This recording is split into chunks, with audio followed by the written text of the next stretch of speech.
মহান আল্লাহ পাক বলছেন, ওমা উমিরু ইল্লা লিয়াবুদুল্লাহা মুখলিসিনা লাহুদ্দিন হুনাফা ওয়া ইউকিমুস সালাতা ওয়া ইউতুস যাকাতা ওয়া যালিকা দীনুল কাইয়্যিমাহ। মহান আল্লাহ পাক বলছেন, পৃথিবীর বুকে আমি যত নবী রাসূল পাঠিয়েছি তারা এক অভিন্ন 4 দফার উপরে দাওয়াত দিয়েছে। কয় দফা? এক অভিন্ন। কোনো রসুলের সাথে কোনো নবীর দাওয়াতের কোনো মতপার্থক্য ছিল না, কোনো ইখতিলাফ ছিল না, কোনো শব্দ চয়নে কোনো বৈপরীত্য ছিল না। সমস্ত নবী রসুল একই কথা বলছে। বলুন সুবহানাল্লাহ।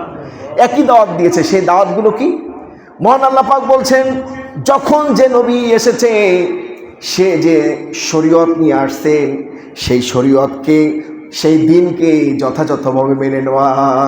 অর্থাৎ যখন যে নবী যার উপরে যে শরীয়ত ছিল ওই শরীয়তের দাওয়াত সে দিয়েছে। অর্থাৎ 1 নম্বর হলো একনিষ্ঠভাবে আল্লাহর দিনকে মেনে নেওয়া। 2 নম্বর হলো আকিমুস সালাত, নামাজকে কায়েম করা। 3 নম্বর হলো ওয়াতুজ যাকাত, যাকাত আদায় করা। 4 নম্বর হলো আকিমুদ্দিন, যে সমাজে, যে রাষ্ট্রে, যে এলাকায়, যে প্রান্তে, যে শহরে, যে নগরে, যে গ্রামে, যে ইউনিয়ন পরিষদে দিন নাই সেখানে দিন কায়েমের প্রচেষ্টা করা। এখন প্রশ্ন হতে পারে যে শহরে, নগরে, গ্রামে এত কিছু বললেন। হ্যাঁ, আল্লাহ পাক এলাকা ভিত্তিকও নবী পাঠিয়েছেন। যেমন শুআয়ব আলাইহিস সালামকে আল্লাহ পাক মাদিয়ানবাসীর জন্য নবী করে পাঠিয়েছেন। ওই এলাকার লোকদেরকে দিন শিক্ষা দেওয়া, ওখানে দিন কায়েম করা তার উপরে ছিল ফরজ। হযরতে মূসা আলাইহিস সালামকে আল্লাহ পাক বনি ইসরাইলের নবী করে পাঠিয়েছেন। বনি ইসরাইলের মধ্যে দিন কায়েম করা তার জন্য ছিল অপরিহার্য। হযরতে মূসা আলাইহিস সালাম, ঈসা আলাইহিস সালাম ছিল বনি ইসরাইলের নবী। এছাড়া অন্যান্য যত নবী, সমস্ত নবী ছিলেন এলাকা ভিত্তিক, অঞ্চল ভিত্তিক। আর আপনার আমার নবী, বিশ্ব নবী জনাবে মুহাম্মদুর রাসূলুল্লাহ, ওমা আরসালনাকা ইল্লা রাহমাতাল লিল আলামিন। আপনার আমার নবী, বিশ্ব নবী সাল্লাল্লাহু আলাইহি ওয়াসাল্লাম ছিলেন গোটা বিশ্বের জন্য রহমত এবং নবী। বলেন সুবহানাল্লাহ। রাসূলুল্লাহ কোনো এলাকা ভিত্তিক, গ্রাম ভিত্তিক, শহর ভিত্তিক নয়। রাসূলুল্লাহ ছিল শিমাল থেকে জুনুব পর্যন্ত, মাশরিক থেকে মাগরিব পর্যন্ত, পৃথিবীর পশ্চিম থেকে একেবারে পূব, উত্তর থেকে দক্ষিণ, সমস্ত অঞ্চল ছিল রাসূলুল্লাহ। বলেন সুবহানাল্লাহ।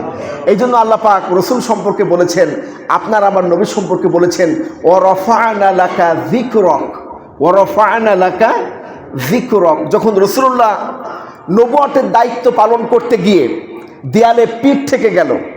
কি থেকে গেল? দেয়ালে। মানে এই ওজন রাসূলুল্লাহর খুবই কষ্ট। আসলে আল্লাহ সহজ না করলে রাসূলুল্লাহর পক্ষে নবুয়তের এই বিশাল দায়িত্ব পালন করা সহজ ছিল না।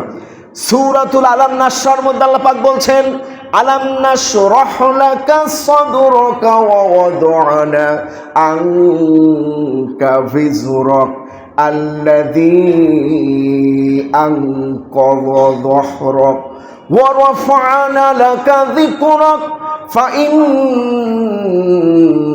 মা'আল উসরি ইউসরা, ইন্না মা'আল উসরি ইউসরা, ফাইযা ফারাগতা ফানসাব ওয়া ইলা রাব্বিকা ফারগাব।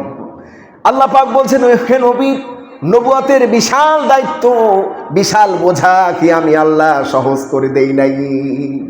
আপনার জন্য কি আমি সহজ করে দেই নাই? আপনার কলিজার মধ্যে আমি কি সাহস, আপনার কলিজাটাকে আমি বড় করে দেই নাই? একটা প্রতিষ্ঠিত রাষ্ট্র ব্যবস্থার বিরুদ্ধে কি আমি আপনাকে এমনি এমনি ছেড়ে দিছি? সেই রকম হিম্মত, সেই রকম সাহস, সেই রকম আমার পক্ষ থেকে সাহায্য আপনার সাথে ছিল। না হলে ইহুদিদের ওই বিশাল নেটওয়ার্ক আপনি ভেঙে দিতে পারতেন না। গোটা আরব ছিল ইহুদিদের নেটওয়ার্কের মধ্যে। এই বিশাল নেটওয়ার্ক, এটা রাসূলুল্লাহর একার পক্ষে সম্ভব হতো? আল্লাহ পাক তাকে ওহী দিয়ে, আল্লাহ পাক তাকে শক্তি দিয়ে, সামর্থ্য দিয়ে, সাহস দিয়ে আল্লাহ পাক এই নবুয়তের বিশাল দায়িত্ব আল্লাহ পালন করিয়েছেন।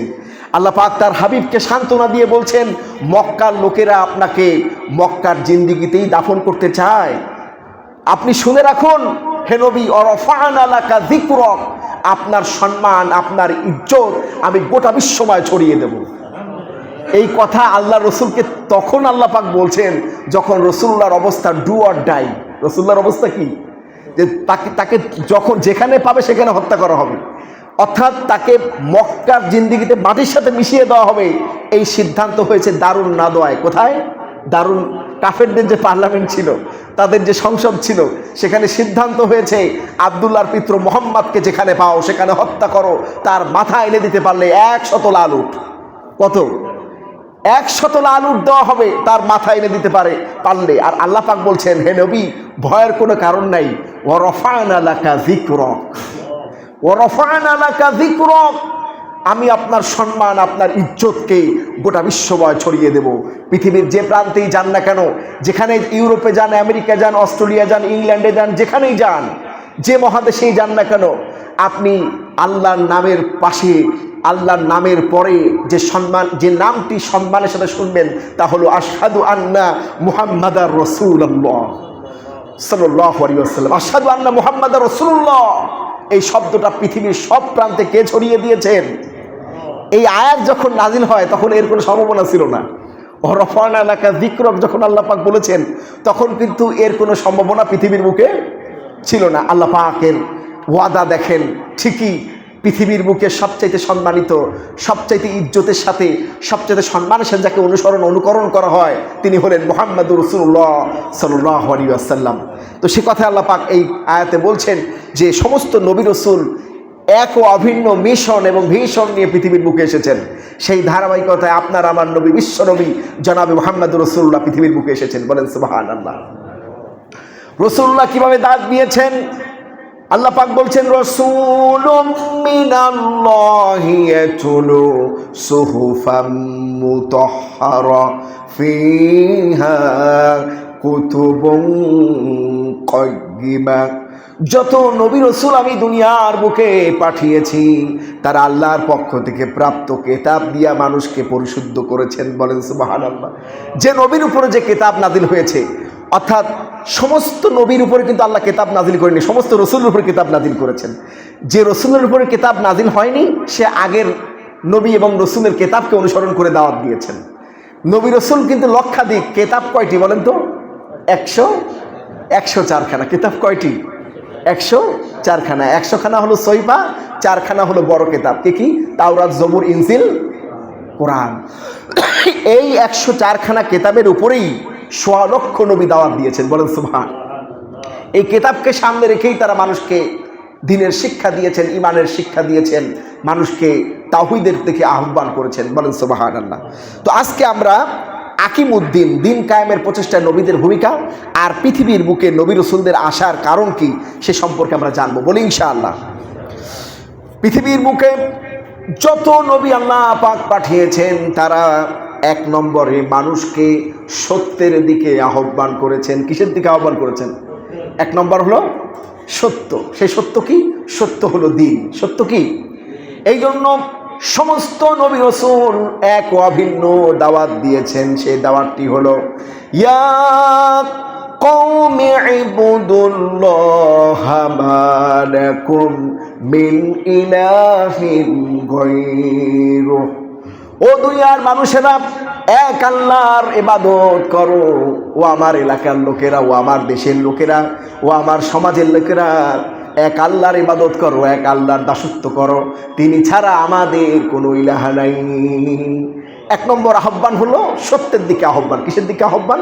সত্য হলো দ্বীন, সত্য হলো ইসলাম, সত্য হলো ঐশী বাণী, সত্য হলো কিতাব। এই জন্য সমস্ত নবী রাসূল 1 নম্বর যে কাজটি করেছেন তা হলো মানুষকে সত্যের দিকে আহ্বান করেছেন। রাসূলুল্লাহ বলেছেন, আস-সাদদিকু ইউনজি আল কিযবু ইহলিকু। সত্য মানুষকে মুক্তি দেয় আর মিথ্যা মানুষকে কি করে দেয়? ধ্বংস করে দেয়। এই জন্য সমস্ত নবী রাসূল এক ও অভিন্ন সত্যের দিকে আহ্বান করেছেন। 2 নম্বর, সমস্ত নবী রাসূল জ্ঞান বিজ্ঞানের শিক্ষা দিয়েছেন। কি শিক্ষা দিয়েছেন? জ্ঞান বিজ্ঞান। কিসের মাধ্যমে? ওহীর মাধ্যমে। কিসের মাধ্যমে? ওহীর মাধ্যমে। বিজ্ঞানের সাথে এখনো একটা বিষয় ইসলামের মুখোমুখি অবস্থান। বিজ্ঞান বলে যে পৃথিবীর বুকে যখন মানুষ আসছে তখন তারা অসভ্য ছিল। নাউজুবিল্লাহ। কি বলতো? বিজ্ঞানের বিশ্বাস কি এখনো? আমরা বিজ্ঞান বইতে পড়ছি না? 4-5 বইতে পড়ছেন না? যে মানুষ আগুন জ্বালাতে জানতো না, মানুষ তরকারি রান্না করে, খাবার রান্না করে খেতে পারতো না। মানুষ পাতা পরে ঘুরে বেড়াতো। মানুষ বাড়িঘর তৈরি করতে পারতো না, জঙ্গলের মধ্যে, গুহার মধ্যে বসবাস করত। আসলে এই কথা কি সত্য? আসলে এই কথা কি সত্য? আসলে এই কথা এখনো পর্যন্ত বিজ্ঞান এখানে জিরো। বিজ্ঞান এখনো এই বিষয়টার দিকে বিজ্ঞান খেয়াল করেনি। তারা এটা এখনো জানে না যে পৃথিবীর প্রথম মানবী হলেন, প্রথম মানব হলো আদম আলাইহিস সালাম, আল্লাহর ওহী দ্বারা পরিচালিত একজন নবী। আল্লাহর ওহী দ্বারা পরিচালিত একজন নবী। তার উপরে 10টা সহিফা আসছে। কয়টা? এই 10টা সহিফার মাধ্যমে কিভাবে মানব সভ্যতার বিকাশ করানো যায়, কিভাবে কৃষি কাজ করা যায়, কিভাবে বিজ্ঞানের চর্চা করা যায়, কিভাবে প্রাণীকে ধরে শিকার করে জবাহ করতে হয়, কিভাবে হালাল প্রাণী ভক্ষণ করতে হয়, কিভাবে মাছ ধরতে হয়, কিভাবে বাড়িঘর বানাতে হয়, কিভাবে পোশাক পরতে হয়, এই 10টি সহিফার মাধ্যমে আল্লাহ পাক আদম আলাইহিস সালামকে তা জানিয়েছেন। বলেন সুবহানাল্লাহ। অর্থাৎ মানুষ পৃথিবীর বুকে যেদিন এসেছে ওই দিন থেকেই ছিল মানুষ কি সভ্য এবং বুদ্ধি বিজ্ঞান দ্বারা পরিপূর্ণ। কারণ আল্লাহ পাক খালি খালি একজনে পাঠাই দিয়ে ছেড়ে দেন নাই। আদম আলাইহিস সালামকে ছেড়ে দিয়ে আল্লাহ পাক কানেক্টিভিটি আল্লাহ পাক রক্ষা করেছেন, তার সাথে যোগাযোগ রক্ষা করেছেন। জিবরাইল আলাইহিস সালাম তার কাছে সহিফা নিয়ে আসছে, কিতাব নিয়ে এসেছে, এবং সে কিতাব দ্বারা কিভাবে তিনি শ্রীলঙ্কার আদম পাহাড়ের চূড়ায় তিনি নামলেন, ওখান থেকে তিনি কিভাবে সৌদি আরব যাবেন এবং কিভাবে আরাফার ময়দানে পৌঁছাবেন, সব আল্লাহ পাক ওহীর মাধ্যমে তাকে জানিয়েছেন। বলেন সুবহানাল্লাহ। তো এই জন্য মানুষ